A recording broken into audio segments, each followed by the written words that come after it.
Good morning. Myself, doctor Dharmendra Kumar Jain, मैं राजकीय polytechnic महाविद्यालय 12 में प्रवक्ता सिलेक्शन स्केल के पद पर कार्यरत हूँ।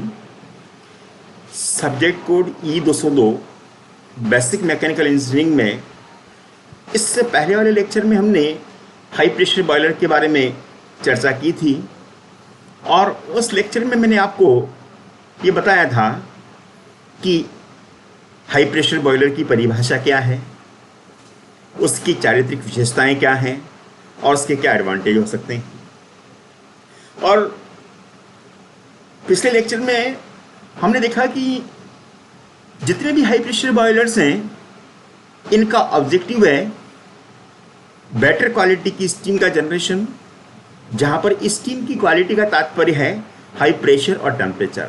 क्योंकि हम किसी भी बॉयलर में जितने हाई प्रेशर और टेम्परेचर की स्टीम जनरेट कर पाएंगे, उस स्टीम के पर किलोग्राम मात्रा के पास उतनी ज़्यादा हीट अवेलेबल होगी और पर केजी स्टीम के पास जितनी ज़्यादा हीट अवेलेबल होगी, उससे उतना ही ज़्यादा हम मैकेनिकल वर्क प्राप्त कर पाएंगे। तो सिस्टम की एफिशिएंसी को बढ़ाने के लिए ज़रूरी है कि हम हाई प्रेशर बॉयलर्स का उपयोग करें, ताकि पहला तो फ्यूल के पास जितनी भी हीट अवेलेबल है उसके मैक्सिमम पार्ट को हम स्टीम जनरेशन के लिए यूटिलाइज कर पाएँ, और दूसरा बेटर क्वालिटी की स्टीम का जनरेशन करें, जिससे हम उसका उपयोग टरबाइन में मैकेनिकल वर्क जनरेट करने के लिए कर सकें। तो पिछले लेक्चर में हमने लेमंट बॉयलर के बारे में ब्रीफ डिस्कशन किया था।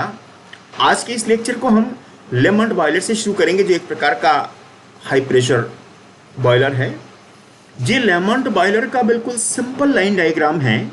और जैसे कि मैंने पिछले लेक्चर में आपको बताया था कि हाई प्रेशर बॉयलर्स के 3 सर्किट बड़े इंपॉर्टेंट होते हैं: स्टीम सर्किट, वाटर सर्किट और फ्लू गैस सर्किट। ये 3 प्रकार के सर्किट जितने इफेक्टिव होते हैं, बॉयलर से बनने वाली स्टीम की क्वालिटी उतनी अच्छी होती है और बॉयलर में उतना ही बेटर हीट का यूटिलाइजेशन होता है।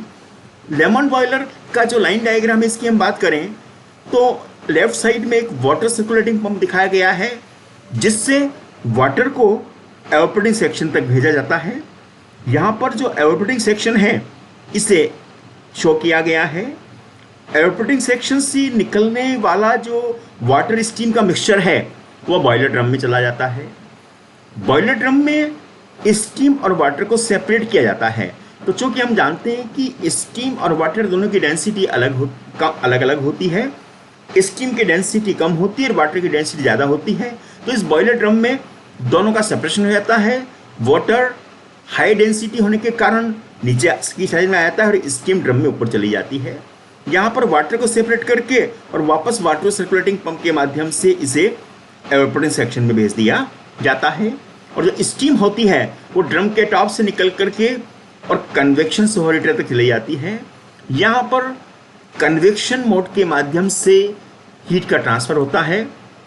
और चूँकि सुपर हीटर के अंदर जो फ्लू गैसेस होती हैं, वो फ्लू गैसेस आती हैं और इसके साथ ही ड्रम से आने वाली स्टीम को भी कन्वेक्टिव सुपर हीटर में भेज दिया जाता है, जहाँ पर कन्वेक्शन के माध्यम से हीट का ट्रांसफ़र होता है और यहाँ पर स्टीम की क्वालिटी को इम्प्रूव किया जाता है। ड्रम से आने वाली स्टीम की क्वालिटी को इम्प्रूव करते हुए उसके प्रेशर और टेम्परेचर को बढ़ा करके और उसे फिर जो भी प्राइम मूवर है उसे स्टीम को भेज दिया जाता है। प्राइम मूवर के रूप में हमारा स्टीम टरबाइन हो सकता है या स्टीम इंजन भी हो सकता है। तो यहाँ पर डार्क ब्लू लाइन के माध्यम से स्टीम सर्किट को शो किया गया है। अब यदि हम वाटर सर्किट की बात करें तो यहाँ पर जो वाटर है, ये फीड पंप के माध्यम से वाटर आता है, जो सबसे पहले इकोनोमाइजर में जाता है। इकोनोमाइजर एक प्रकार का हीट ट्रांसफर डिवाइस है, जहाँ पर 2 फ्लूइड के बीच में हीट का ट्रांसफर होता है। फ्लू गैसेस को ही इकोनोमाइजर में भेजा जाता है और एक साइड से फीड वाटर जो आ रहा है वो इकोनोमाइजर में भेजा जाता है। तो फ्लू गैसेस और फीड वाटर के बीच में हीट का ट्रांसफर होता है, जिससे कि वाटर का टेम्परेचर बढ़ जाता है और हाई टेम्परेचर के वाटर को फिर बॉयलर के अंदर भेज दिया जाता है, जहाँ बाकी वाटर के साथ मिक्स हो जाता है, जिससे कंप्लीट वाटर का टेम्परेचर बढ़ जाता है और वाटर हाई टेम्परेचर के वाटर को वापस सर्कुलेटिंग पंप के माध्यम से एवापोरेटिंग सेक्शन में भेज दिया जाता है। तो इस प्रकार से ये वाटर सर्किट कंप्लीट हो जाता है। तीसरा सर्किट यहाँ पर जो है वो फ्लू गैस सर्किट होता है, जिससे यहाँ पर हमने डॉटेड लाइन से शो किया है। जो फ्लू गैसेज हैं वो एवापोरेटिंग सेक्शन से बाहर निकलने के पश्चात कन्वेक्शन सुपर हीटर तक जाती हैं। कन्वेक्शन सुपर हीटर में ड्रम से आने वाली स्टीम और फ्लू गैसेज के बीच में हीट का ट्रांसफर होता है, जहां पर हीट ट्रांसफर के कन्वेक्टिव मोड का उपयोग किया जाता है। इस हीट ट्रांसफर के पश्चात जो स्टीम है उसे तो प्राइम मूवर में भेज दिया जाता है। प्राइम मूवर के रूप में हम स्टीम इंजन, स्टीम टरबाइन का उपयोग कर सकते हैं। और flue gases radiant superheat, convective superheater से बाहर आने के पश्चात इकोनोमाइजर में भेज दी जाती है। इकोनोमाइजर में फ्लू गैसेज और जो रॉ वाटर आ रहा है फीड पंप के माध्यम से उनके बीच में हीट का ट्रांसफर होता है, जिससे कि वाटर का टेम्परेचर बढ़ जाता है। हाई टेम्परेचर वाटर को इकोनोमाइजर से सीधा ड्रम में भेज दिया जाता है, जहां पर पहले से जो वाटर अवेलेबल होता है मिक्स हो जाता है और हाई टेम्परेचर का मिक्स्ड वाटर वापस सर्कुलेटिंग पंप के माध्यम से एवापोरेटिंग सेक्शन में चला जाता है। और जो फ्लू गैसेज हैं वो इकोनोमाइजर से बाहर आने के बाद उन्हें एटमॉस्फेयर में भेज दिया जाता है। तो इस प्रकार से लेमंड बॉयलर के जो तीनों सर्किट हैं, स्टीम सर्किट, वाटर सर्किट और फ्लू गैस सर्किट को हम सिंपल डायग्राम के माध्यम से समझा सकते हैं। ये लेमंड बॉयलर का कंप्लीट व्यू है, जिसमें हम देख सकते हैं कि सबसे नीचे रेडिएंट एवापोरेटर दिखाया गया है, जहां पर हीट का ट्रांसफर रेडिएशन के माध्यम से होता है। क्योंकि हाई प्रेशर बॉयलर्स में जब हम फर्नेस के अंदर फ्यूल को जलाते हैं तो फ्यूल की क्वांटिटी ज़्यादा होने के कारण और हाई टेम्परेचर होने के कारण मैक्सिमम हीट का ट्रांसफर रेडिएशन के माध्यम से होता है, जिसे हम रेडिएंट एवापोरेटर कहते हैं। यहाँ पर हम देख सकते हैं कि रेडिएंट एवापोरेटर से फिर जो स्टीम है ये एवापोरेटर तक जाती है, वहाँ से कन्वेक्टिव सुपरहीटर से होकर के वापस रेडिएंट एवापोरेटर में आ जाती है। तो इस प्रकार से ये कंप्लीट सर्कुलेशन सिस्टम चलता रहता है। कन्वेक्टिव एवापोरेटर के पश्चात जो स्टीम है ये स्टीम सेपरेटिंग ड्रम में चली जाती है, जहाँ पर स्टीम और वाटर का सेपरेशन हो जाता है। यहाँ पर जो वाटर होता है उसे तो एक सर्कुलेटिंग पंप के माध्यम से डिस्ट्रीब्यूशन हेडर तक भेज दिया जाता है, जहाँ से वो रेडिएंट एवापोरेटर में चला जाता है। ड्रम के अंदर जो भी मड वगैरह होता है, जो इम्प्योरिटीज होती है, इनको स्लज के स्लज के माध्यम से बाहर निकाल दिया जाता है। यहाँ पर एक वाल्व लगा होता है जिसके माध्यम से जितना भी इम्प्योरिटीज हैं उन्हें बाहर निकाल दिया जाता है बॉटम सेक्शन से, और बनने वाली जो स्टीम है उसे सेपरेट करके और यहाँ से इसे सुपरहीटर सेक्शन में भेज दिया जाता है। सुपरहीटर सेक्शन में स्टीम और फ्लो गैसेस के बीच में हीट का ट्रांसफर होता है, जिससे कि स्टीम की क्वालिटी इंप्रूव होती है और उस सुपरहीटेड स्टीम को हम प्राइम मूवर तक भेज देते हैं। तो इस प्रकार से हम ये कह सकते हैं कि लेमंड बॉयलर एक प्रकार का हाई प्रेशर बॉयलर है, जिसमें हाई प्रेशर और टेम्परेचर की स्टीम का जनरेशन किया जाता है। इस बॉयलर का यदि हम टॉप पर देखें तो एग्जॉस्ट गैसेस का पाथ दिखा रखा है और राइट हैंड साइड में टॉप पर एक डोर के माध्यम से कोल्ड एयर इसके अंदर प्रवेश करती है। जी कोल्ड एयर जब अंदर आती है तो जो एग्जॉस्ट गैसेस वर्टिकल डायरेक्शन में ऊपर जा रही हैं, तो एग्जॉस्ट गैसेस और कोल्ड एयर के बीच में हीट का ट्रांसफर होता है एयर प्रीहीटर के अंदर, जहाँ पर एटमॉस्फेयर से आने वाली जो एयर है उसका टेम्परेचर बढ़ा दिया जाता है। हाई टेम्परेचर की एयर जब कंबशन चेम्बर में जाती है तो वहाँ पर कंबशन की एफिशिएंसी बढ़ जाती है, क्योंकि यदि हम कंबशन चेम्बर में ठंडी हवा को भेजते हैं तो पहले वो हवा स्वयं गर्म होती है, जिसके लिए वहाँ से वो हीट लेती है और गर्म होने के पश्चात वो जलने में सहायक होती है। तो यदि हम कंबशन चेम्बर में गर्म हवा को भेज दें तो ऐसी अवस्था में हवा को गर्म करने के लिए जो हीट का यूटिलाइजेशन होता है वो बच जाता है और इससे बॉयलर की एफिशिएंसी बढ़ जाती है। लेमंड बॉयलर एक प्रकार का मॉडर्न हाई प्रेशर बॉयलर है जो वाटर ट्यूब बॉयलर है। इस प्रकार के बॉयलर में एक इकोनोमाइजर होता है, एक बॉयलर ड्रम होता है, एक सुपरहीटर होता है, एक एवापोरेटर होता है, एक एयर प्रीहीटर होता है। सबसे पहले हॉट वेल से जो फीड वाटर होता है उसे फीड पंप के माध्यम से पंप किया जाता है, जो इकोनोमाइजर से होता हुआ गर्म पानी बॉयलर ड्रम में चला जाता है। बॉयलर ड्रम के अंदर हॉट गैसेस के माध्यम से इस पानी को गर्म किया जाता है। हॉट गैसेस का मूवमेंट डाउनवर्ड से अपवर्ड डायरेक्शन के अंदर होता है और उन हॉट गैसेस को चिमनी के माध्यम से एटमॉस्फेयर में भेज दिया जाता है, जिससे कि एयर पॉल्यूशन को कम किया जा सकता है। यहाँ पर जो बॉयलर ड्रम है ये एक प्रकार के स्टीम सेपरेटिंग ड्रम की तरह काम करता है। सर्कुलेटिंग पंप जो होता है वो बॉयलर प्रेशर से लगभग 2.5 बार ज़्यादा प्रेशर पर काम करता है, ताकि वाटर का ढंग से सर्कुलेशन किया जा सके, और वाटर को डिस्ट्रीब्यूटर हेडर तक पहुंचाने के लिए इस पंप का उपयोग किया जाता है। डिस्ट्रीब्यूटर हेडर में कई सारे नोजल्स लगे होते हैं जो फीड वाटर को एवापोरेटर तक सर्कुलेट करते हैं। नोजल लगाने का उद्देश्य होता है कि नोजल के माध्यम से हाई प्रेशर का वाटर निकल करके और एवापोरेटर तक जाता है, जिससे कि ऑपरेशन की एफिशिएंसी बढ़ जाती है। वाटर जो है ये एवापोरेटर की ट्यूब में एवापोरेट हो जाता है, और वाटर और स्टीम का जो मिक्सचर है उसे एक पंप के माध्यम से बॉयलर ड्रम में भेज दिया जाता है, जहां पर स्टीम को सेपरेट कर लिया जाता है। स्टीम को सेपरेशन के पश्चात सुपरेटर सेक्शन में भेजा जाता है, जहां पर इस स्टीम का प्रेशर टेम्परेचर दोनों बढ़ते हैं और स्टीम सुपरेटेड स्टीम में कन्वर्ट हो जाती है, जिसे किसी भी प्राइम बोर या स्टीम टरबाइन में पावर जनरेशन के लिए भेज दिया जाता है। एयर प्रीहीटर जो होता है वो फ्लू गैस के पैसेज में लगाया जाता है, ताकि जो एयर है उससे कंबशन चैम्बर में भेजने से पहले प्रीहीट किया जा सके। ये एक सिंपल डायग्राम यहाँ पर शो किया गया है। अब यदि हम बेंसन बॉयलर की बात करें तो बेंसन बॉयलर एक हाई प्रेशर बॉयलर है, और इस बॉयलर में कहीं भी ड्रम का इस्तेमाल नहीं किया जाता है। ड्रमलेस बॉयलर होता है। ये इसकी एक बहुत बड़ा एडवांटेज है, क्योंकि जब बॉयलर से ड्रम को रिमूव कर दिया जाता है तो उस कंप्लीट बॉयलर सिस्टम का वेट काफ़ी कम हो जाता है, जिससे कि इसकी हैंडलिंग आसान हो जाती है, और इसके साथ साथ मटेरियल कॉस्ट में भी सेविंग हो जाता है। तो यहाँ पर यदि हम देखें तो इसमें एक नीचे सबसे बॉटम साइड के अंदर रेडिएंट पैरेलल ट्यूब सेक्शन दिखाया गया है, जहाँ पर रेडिएशन के माध्यम से हीट का ट्रांसफर होता है।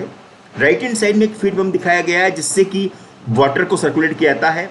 ये वाटर ट्रांजिट सेक्शन से होते हुए इकोनोमाइजर में जाता है, जहाँ पर फ्लू गैसेस और वाटर के बीच में हीट का ट्रांसफर होता है, और फ्लू गैसेस की हीट वाटर को मिलती है, जिससे कि वाटर और गर्म हो जाता है। इस वाटर को इकोनोमाइजर से होने के पश्चात सीधा रेडिएंट ट्यूब सेक्शन में भेज दिया जाता है, जहाँ पर हीट का ट्रांसफर होता है और स्टीम का जनरेशन होता है। इससे बनने वाली स्टीम को यहाँ से निकाल करके और वापस कन्वेक्टिव सुपरहीटर में भेजा जाता है। कन्वेक्टिव सुपरहीटर में स्टीम और फ्लू गैसेस के बीच में हीट का ट्रांसफर होता है, जिससे कि स्टीम की क्वालिटी का इंप्रूवमेंट होता है, और इस बेटर क्वालिटी की स्टीम को फिर प्राइम बोर में भेज दिया जाता है। यहाँ पर डॉटेड लाइन से जो सर्किट दिखाया गया है, ये सर्किट फ्लू गैस का सर्किट है। डार्क ब्लू एरो से जो सर्किट दिखाया गया है ये स्टीम सर्किट है, और लाइट ब्लू एरो से जो सर्किट दिखाया गया है वाटर सर्किट है। तो इस प्रकार से बेंसन बॉयलर के तीनों सर्किट यहाँ पर इस डायग्राम में शो किए गए हैं, स्टीम सर्किट, वाटर सर्किट और गैस सर्किट। बेंसन बॉयलर, यदि हम लेमन बॉयलर की बात करें तो उसकी जो मेजर प्रॉब्लम है वो है ट्यूब्स की इनर सरफेस में बबल्स का फॉर्मेशन। क्योंकि जब ट्यूब के अंदर वाटर का सर्कुलेशन होता है, और वाटर सर्कुलेशन के दौरान यदि वहाँ पर किसी भी प्रकार का प्रेशर का वेरिएशन आता है, तो प्रेशर वेरिएशन के कारण ट्यूब की इनर सरफेस पर बबल्स का जनरेशन होता है। बबल जनरेट होने के कारण वहाँ पर अनइवन हीट का ट्रांसफ़र होता है, और अनइवन हीट ट्रांसफ़र से बॉयलर ट्यूब के अंदर कुछ ऐसे पॉइंट्स बन जाते हैं जहाँ पर हीट का कंसंट्रेशन हो जाता है, और इस कंसंट्रेशन के कारण वहाँ पर कैविटेशन की संभावना होती है। तो ऐसी अवस्था में ट्यूब की सरफेस पर बबल्स के जनरेशन को रोकने के लिए हम बेंसन बॉयलर का उपयोग करते हैं। लेमन बॉयलर में प्रॉब्लम होती है कि उसके अंदर ट्यूब की इनर सरफेस पर बबल का जनरेशन होता है। इस डिफ़िकल्टी को ओवरकम करने के लिए, इस डिफ़िकल्टी से बचने के लिए, इस परेशानी से बचने के लिए हम क्रिटिकल प्रेशर पर स्टीम का जनरेशन करते हैं। क्रिटिकल प्रेशर पर स्टीम और वाटर दोनों की डेंसिटी बराबर हो जाती है, जिस कारण से बबल का फॉर्मेशन नहीं होता। जबकि लेमन बॉयलर में चूँकि जब वाटर से स्टीम का जनरेशन होता है तो स्टीम और बॉयलर की डेंसिटी अलग अलग होने के कारण उस डेंसिटी डिफरेंस से वहाँ पर बबल का फॉर्मेशन होता है। तो हम बेंसन बॉयलर में इस बबल के फॉर्मेशन को अवॉइड कर सकते हैं। उसके साथ ही जब हम स्टीम का जनरेशन क्रिटिकल प्रेशर पर करते हैं, जो 221 बार होता है, तो 221 बार प्रेशर के ऊपर स्टीम की जो एंथैल्पी ऑफ ऑपरेशन होती है वो जीरो हो जाती है, या यूँ कहें कि लेटेंट हीट जीरो हो जाती है, और वाटर बिना लेटेंट हीट लिए सीधा स्टीम में कन्वर्ट हो जाता है। इसकी अगर वर्किंग की हम बात करें तो जो फीड पंप है ये वाटर को इकोनोमाइजर तक पहुंचाता है, जहां से ये रेडिएंट हीटिंग सेक्शन में चला जाता है। इस रेडिएंट हीट सेक्शन में मैक्सिमम हीट का ट्रांसफर हो जाता है, जिससे कि जो वाटर होता है उसका टेम्परेचर लगभग क्रिटिकल टेम्परेचर तक पहुंच जाता है। फिर जो एवापोरेटिव सेक्शन है वहां पर रेडिएंट एवापोरेटर और कन्वेक्टिव एवापोरेटर के माध्यम से वाटर का कंप्लीट एवापोरेशन हो जाता है और ये स्टीम का जनरेशन क्रिटिकल प्रेशर के ऊपर होता है। इसके पश्चात बनने वाली स्टीम को सुपरहीटर सेक्शन में भेज दिया जाता है, जहां पर उससे फाइनल डिजायर्ड टेम्परेचर हमें मिल जाता है। इस प्रकार से ये बॉयलर काम करता है। इसके एडवांटेज की हम बात करें तो बेंसन बॉयलर में क्योंकि ड्रम नहीं होता है इसलिए इसकी इनिशियल कॉस्ट लो होती है और इसका वेट भी कम होता है। क्योंकि ड्रम नहीं होता इस कारण से इसमें सर्कुलेटिंग पंप की भी आवश्यकता नहीं होती है। इस बॉयलर का वेट कम होता है और इसके साथ ही इस बॉयलर को बहुत कम time within 15 minutes start किया जा सकता है, ताकि जहाँ कहीं भी वेरिएबल लोडिंग कंडीशन हो वहाँ पर इसका उपयोग फायदेमंद होता है। और इसके अलावा इस बॉयलर को क्योंकि सुपर क्रिटिकल प्रेशर पर भी ऑपरेट किया जा सकता है, जिससे वाटर डायरेक्टली स्टीम में कन्वर्ट हो जाती है और हम लेटेंट हीट को सेव कर सकते हैं। अब हम यदि लॉफ्लर बॉयलर की यूज करें तो ये भी एक प्रकार का मॉडर्न वाटर ट्यूब बॉयलर है, जिसमें फोर्स सर्कुलेशन का उपयोग किया जाता है। दूसरे बॉयलर की अपेक्षा इसमें के डिफरेंस की हम बात करें तो इसमें दो सुपर हीटर्स होते हैं, एक रेडिएंट सुपर हीटर होता है, दूसरा कन्वेक्टिव सुपर हीटर होता है। Radiant super heater combustion chamber के ठीक ऊपर की तरफ लगा होता है, जहां पर इसको बहुत सारी हीट रेडिएशन के माध्यम से मिलती है। फीड पंप वाटर को इकोनोमाइजर को सप्लाई करता है, जहां वाटर गर्म हो जाता है हॉट गैसेस से हीट लेकर के, और इस हॉट वाटर को एवापोरेटिंग या बॉयलर ड्रम में सप्लाई किया जाता है। जो स्टीम बनती है उसका लगभग 65% जो स्टीम है उससे वापस एवापोरेटिंग ड्रम तक भेजा जाता है नोजल के माध्यम से, जहां पर ये फीड वाटर के साथ मिक्स होकर के स्टीम बनाता है। तो इस प्रकार के बॉयलर में केवल 35% स्टीम का उपयोग ही टरबाइन में किया जाता है, वहां पर भेज करके और मैकेनिकल वर्क जनरेट किया जाता है, जबकि 65% जो स्टीम है उसको वाटर के साथ मिक्स करके बार बार स्टीम की क्वालिटी को इम्प्रूव किया जाता है। जो सैचुरेटेड स्टीम होती है एवापोरेटिंग वो स्टीम सर्कुलेटिंग पंप के माध्यम से ड्रॉ कर ली जाती है और उससे रेडिएंट सुपर हीटर के ऊपर भेजा जाता है, और उसके साथ ही रेडिएंट सुपर हीटर से गुजरने के पश्चात उसको कन्वेक्टिव सुपर हीटर में भेजा जाता है। 35% जो स्टीम है सुपर हीटर से आने वाली उससे हाई प्रेशर टरबाइन के अंदर सप्लाई कर दिया जाता है, जहां पर स्टीम से मैकेनिकल वर्क का जनरेशन होता है। टरबाइन से बाहर वाली जो स्टीम होती है उससे वापस रीहीटर स्टीम में भेजता है। क्योंकि इसमें हम मल्टी स्टेज टरबाइन का उपयोग करते हैं तो हाई प्रेशर टरबाइन से बाहर आने वाली स्टीम को रीहीटर में भेज दिया जाता है, जहां पर जो 35% सुपर हीटेड स्टीम अवेलेबल है उसका उपयोग हम पावर जनरेशन के लिए करते हैं और 65% स्टीम का उपयोग स्टीम जनरेशन के लिए किया जाता है। हाई प्रेशर टरबाइन से बाहर आने वाली स्टीम को रीहीट किया जाता है और रीहीट करके उसको वापस लो प्रेशर टरबाइन में भेज दिया जाता है, जहां पर कि मैकेनिकल वर्क का प्राप्त मिलता है। इस प्रकार के बॉयलर की जो स्टीम जनरेटिंग कैपेसिटी होती है वो लगभग 90 से लेकर 95 टन पर आवर होती है और इसमें स्टीम का प्रेशर 150 से 155 बार तक हो सकता है। ये उसका कंप्लीट डायग्राम दिखाया गया है, जिसमें तीनों सर्किट्स दिखाए गए हैं, वाटर सर्किट, स्टीम सर्किट और गैस सर्किट। तो यहाँ पर यदि हम देखें तो जो दिखाया गया है 65% जो सैचुरेटेड स्टीम है उस सैचुरेटेड स्टीम को यहाँ पर रेडिएंट सुपर हीटर में भेजा जाता है और रेडिएंट सुपर हीटर में भेजने के पश्चात उसको कन्वेक्टिव सुपर हीटर में भेजा जाता है, जिससे कि स्टीम की क्वालिटी का इंप्रूवमेंट होता है। और कन्वेक्टिव सुपर हीटर से बाहर आने के पश्चात उस 65% स्टीम को मिक्सिंग चैम्बर में भेजा जाता है, जहाँ पर कि वो वाटर के साथ मिक्स होती है और सैचुरेटेड स्टीम का जनरेशन होता है। तो इस प्रकार के सिस्टम में वाटर से स्टीम में कन्वर्ट करने के लिए जो लेटेंट हीट की आवश्यकता होती है वो नहीं पड़ती है और हीट का मैक्सिमम पार्ट जो लेटेंट हीट के रूप में होता है वो सप्लाई करने की आवश्यकता नहीं होती, जिससे कि इसकी एफिशिएंसी बढ़ जाती है। रिमेनिंग 35% जो स्टीम अवेलेबल है कन्वेक्टिव सुपर हीटर से बाहर आने के पश्चात उसको हाई प्रेशर टरबाइन में भेज दिया जाता है, जहां से हमें मैकेनिकल वर्क मिलता है और इस टरबाइन हाई प्रेशर टरबाइन के साथ जनरेटर की शाफ्ट को कपल कर दिया जाता है। हाई प्रेशर टरबाइन से बाहर आने वाली जो स्टीम है उससे वापस गर्म किया जाता है और गर्म करने के पश्चात हीटर से उसको गुजारा जाता है, जहां उसमें के टेम्परेचर प्रेशर में वृद्धि होती है और वहां से बाहर आने के पश्चात उसको वापस लो प्रेशर टरबाइन में भेज दिया जाता है, जहां से वापस स्टीम का एक्सटेंशन होता है, हमें मैकेनिकल वर्क मिलता है। तो हम ये कह सकते हैं कि ये एक बहुत ही इंपॉर्टेंट हाई प्रेशर बॉयलर है जिसका उपयोग स्टीम जनरेशन के लिए किया जा सकता है। यदि हम वेलॉक्स बॉयलर के लाइन डायग्राम की बात करते हैं, इस डायग्राम में हम देख सकते हैं कि 3 डिफरेंट सर्किट्स दिखाए गए हैं, flue gas circuit, water circuit और स्टीम सर्किट। और इस लाइन डायग्राम के माध्यम से हम वेलॉक्स बॉयलर को अच्छी तरह से समझ सकते हैं। यह वेलॉक्स बॉयलर का लाइन डायग्राम है जिसमें तीनों सर्किट्स को अलग अलग तरीके से शो किया गया है, स्टीम सर्किट, वाटर सर्किट और फ्लू गैस सर्किट।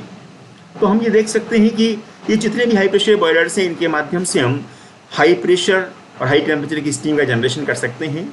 उस हाई प्रेशर और हाई टेम्परेचर की स्टीम को जब हम टरबाइन में भेजते हैं तो पर केजी स्टीम से ज़्यादा मैकेनिकल वर्क मिलता है।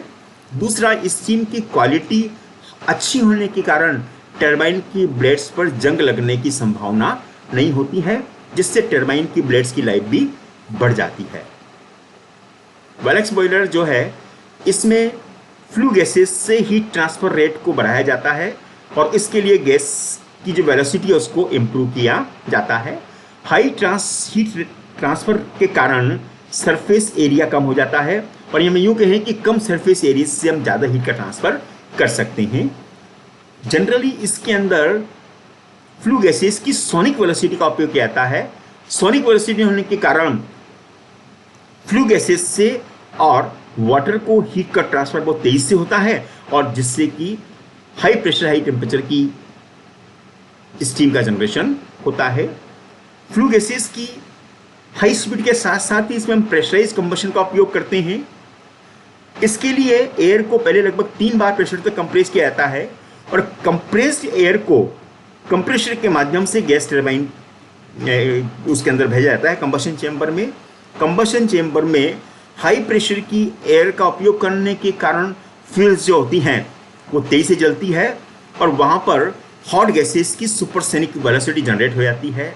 सुपरसोनिक वेलोसिटी से हॉट गैसेस जब दूसरे फ्लूइड के संपर्क में आती हैं या वाटर के संपर्क में आती है तो उससे बहुत हाई रेट पर हीट का ट्रांसफ़र होता है और एफिशिएंट हीट ट्रांसफ़र के कारण इस प्रकार के बॉयलर से जनरेट होने वाली स्टीम का प्रेशर टेम्परेचर दोनों हाई होते हैं और ये जो गैसेस होती हैं ये ट्यूब के एक एनवलस से गुजरती हैं।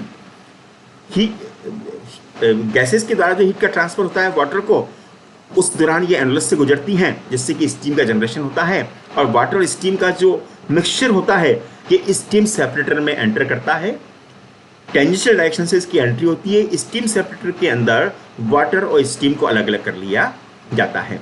यहाँ पर वर्टेक्स का फॉर्मेशन होता है सेपरेटर के अंदर, जिससे कि सेंट्रीफ्यूगल एक्शन के कारण जो वर्टेक्स बनती हैं उससे स्टीम के मॉइस्चर कंटेंट को या मॉइस्चर को अलग कर लिया जाता है। इसके लिए यहाँ पर सेंट्रीफ्यूगल एक्शन का उपयोग किया जाता है। जो मॉइस्चर अलग की जाती है उसे वापस फीड वाटर लाइन के माध्यम से वापस भेज दिया जाता है और जो ड्राई स्टीम होती है उसे स्टीम सेपरेटर से सुपरेटर को भेज दिया जाता है, जहाँ पर इसे फ्लू गैसेस के माध्यम से वापस और गर्म किया जाता है और इसकी क्वालिटी को इम्प्रूव किया जाता है और उसके पश्चात इसे प्राइम मोड तक भेज दिया जाता है।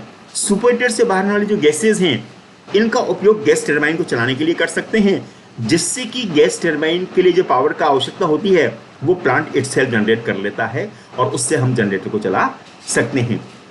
टरबाइन से बाहर वाली जो एग्जॉस्ट गैसेज हैं इन्हें इकोनोमाइजर में भेज दिया जाता है, जहाँ से वाटर को प्रीहीट किया जाता है और गर्म पानी को फाइनली आवश्यकता के लिए असर काम में लिया जा सकता है। तो हम ये कह सकते हैं कि इस प्रकार के बॉयलर्स के अंदर हीट के पास अवेलेबल एनर्जी का मैक्सिमम यूटिलाइजेशन किया जाता है, जिससे कि प्लांट की एफिशिएंसी बढ़ जाती है। Thank you.